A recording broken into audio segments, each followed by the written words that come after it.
নমস্কার বন্ধুরা, তোমরা সবাই কেমন আছো? আশা করি নিশ্চয়ই সবাই খুব ভালো আছো, সুস্থ আছো। আর একটা নতুন ভিডিও নিয়ে চলে এসেছি, তাহলে দেখতে থাকো, সঙ্গে থাকো, ঠিক আছে? তোমরা তো আমার পরিবার, আর আমি যেখানেই যাই না কেন পরিবারদেরকে না বললে হয়?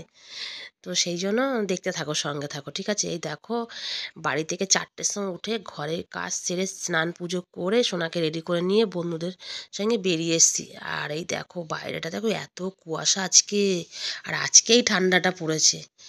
তো টোটোতে সবাই চেপে পড়েছে, এখন বাজছে 5:30। আর এই দেখো ট্রেনের মধ্যে উঠে গেছি। আর সোনা আমরা পাশাপাশি সব বসেছি, আর অর্চনা কি ঘুম দিচ্ছে। ও একটা ঘুমের ওষুধ, ঘুমের না তো, যাতে বমি না হয় সেই ওষুধ খেয়েছে। আর সেই ওষুধ খেয়ে এত ঘুম দিচ্ছে কি বলবো। আর সোনারা ওই দিকটায় বসেছে, ইচ্ছে করেই বসেছে, আমাদের দিকটায় জায়গা ছিল, আর আমরা এই দিকটা বসেছি।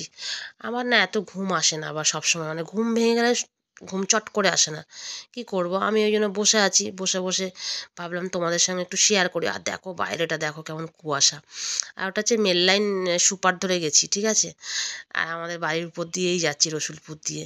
আর এই যে হাওড়ায় নেমে বাসে বসে আছি। তো বাসওয়ালা বলেছে এটা যাবে নাকি চিড়িয়াখানা। আমি অর্চনাকে বলেছি এটা মানে চিড়িয়াখানা যাবে না। তো এই যে আমরা সামনেটায় নেমে পড়েছি। চিড়িয়াখানার সামনে নামায়নি, অনেকটা দূরে নামিয়েছে। ওখান থেকে হেঁটে হেঁটে এসে সামনেটায় এসছি, গেটের সামনে। তো দাঁড়িয়ে আছি, তারপরে অর্চনা বললো চা